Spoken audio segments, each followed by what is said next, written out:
O sige, tuta sa atong pagtuon sa pulong sa Ginoo. Ablihan nato atong balang kasulatan diha sa ikaduhang Timoteo, kapitulo 2, versikulo 3 ngadto sa 4. Second Timothy chapter 2 verse 3 to 4. Nandini sundian ko ninyo pinagi sa hilom. Pakikambit sa mga pag-antos ingon nga maayong sundalo ni Kristo Jesus. Gusto sa usang kasundalo na mahimuot ang iyang labaw busa dili siya mag-apil-apil sa kalihukan nga walay labot sa iyang pagkasundalo. Tumilo ka itong mga ulog maghamputa. Labing balaan o may gugmaon ni Diyos ng kakaasa kautuhon amahan nagpasalamat kami diha kanimo tungod kay imong gitugutan o Diyos na makatindog kami Lord sa imong pasyensya. Imong gitugutan amahan kami makasimba diha sa imong pagkahalangdon Ginoong Diyos. Salamat Ginoo nga hantod karon naa ikaw naging-uban ka namo Lord. Salamat nga imo pag-aablihan Lord ang mga espirituhanon nga dalunggan Ginoo sa mga kanakan. Sa espirituhanon nga panugdanan Lord ilang mga kasing-kasing nga dili sila mubati karon og katulog o Dios kundi mubati sila Ginoo og kauhaw kagutom kanunay sa mga pulong amahan. Lord, we need your Holy Spirit, Lord, na may kanunay magauban ka namo, Lord. Among gina-acknowledge nga wala kami mahimo kung wala ikaw amahan. Sa salamat ang pasidunggan ikaw lamang binagi sa kamhanan ng Jesus ang ginumanluwas. Amen. Atong ginipagatimahan o ang maayong sundalo ni Kristo Jesus. No? Ang kalibutan kung tanawon nimo naay mga sundalo sa nagkalain-lain nga nasod, naay mga sundalo in order na naay mga proteksyon ana nga nasod. No? Aron nga makabaton og hapsay og kanang malinawon nga nasod or barangay. Ngani bisa sa barangay naay mga barangay tanon. No? Kung sa siyudad na yung mga pulis, nagkanat ang mga Armed Forces of the Philippines. Di sa Surigao, tanaw ni mo bagan halos hay na kanto, Joy Police.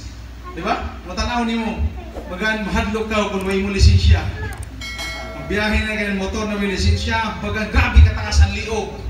Kay hala na pagkatana, kay base na ito na pagkilit-kilit ng mga pulis. Sayang isang 150. Hanggang sa Boulevard. No? Ay, sayang.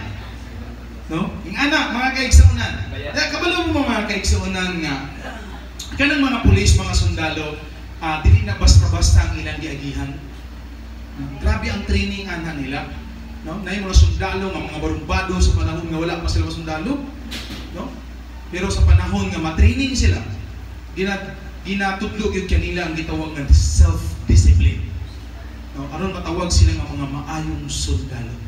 Kay kabalo mo mga kaigsuunan, kung diha sa training sa pagkasundalo, walay disiplina, mas yun na inang ginuptan.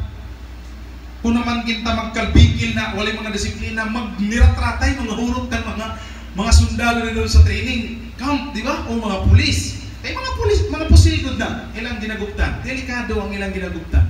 Pero ginatudlo kanila ang disiplina on how to control themselves. Pero matawag sila ng mga maayong sundalo sa Pilipinas. Di ba?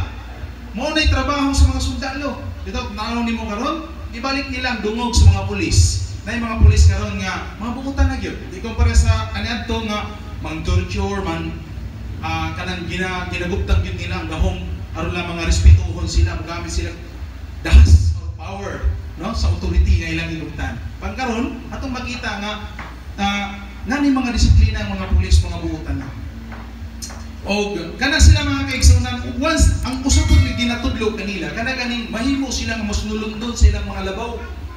Mao gid na anang gitawag nila nga code of conduct.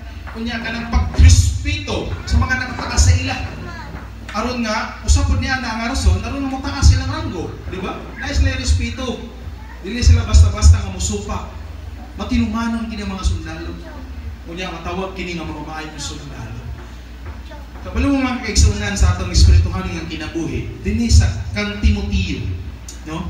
Si Apostol Paul nagsulat niini kang apostol kang Timothy, no? Ang pastor ni si Timothy, bata pa ni kaayo. I think mga 17 years old pa ni si Timothy. Kadihang gitawag siya sa Ginoo niya na master siya. Panuban siya ni Apostol Paul. Kunya, ngayon din sa verse 3 to 4 sa 2 Timothy chapter 2 nga gitawag kita nga mga sundalo usab ni Kristo. No? Kunya, kung sila nag-antos, napay giingon din mga kaigsunan. Ang atong gimamingon ang maayong sundalo ni Kristo. Amen? Mga maayong sundalo ni Kristo. Mutao ba mo nga sundalo mo ni Kristo? Amen. Amen. Nga sundalo ni Kristo. Pero maayo ba nga sundalo? Amen. May pangutana karon. Maayo ba nga sundalo ni Kristo? Yes, we are a soldier of God. But ang diferensya, maayo ba nga sundalo ni Kristo? Karon, di mo ta gusto nga dito tatawgon sa Ginoo nga dili maayo. Amen. Unang naay mga pamaagi nga gisulat ni Apostol Pablo aron matawag nga mahimong maayong sundalo ni Kristo. Una sa verse 3, yun din ha, ang maayong sundalo ni Kristo is nakig-ambit sa mga pag-antos. Nakig-ambit sa mga pag-antos. Kung ang sundalo sa gawas na ay training, buhis-buhay ang training nila, aron mahimo lamang sila nga angayan nga tawgon nga sundalo sa atong kinabuhing espirituhanon na apoy pag-antos sila. Na apoy pag-antos niya dili basta-basta nga pag-antos. Tungod kay involved niini ang imong physical, ang imong emotional ug ang labiw sa tanan ang imong spiritual nga kinabuhi. Unya kapag yun, mas kuy pa pagid kini nga atong pagkasundalo mga kaigsunan kay atong kaaway dili makita. May nang sa gawas, kay makit-an man nimo ang imong kaaway, makabati magagbuto. Uy, kalaban na, hapa! Para di maigo, para di mapatay. Pero ang atong kaaway sa espirituhanon nga pagigbisaw, mao ang yawa. Ginaatake kanunay ang atong tanang aspekto sa atong pagkatao. Emotional, physical, mental, labi na sa tanan, espiritual. Munang mingon si Apostol Paul, ang maayong sundalo magig-ambit sa mga pag-antos diha kang Kristo.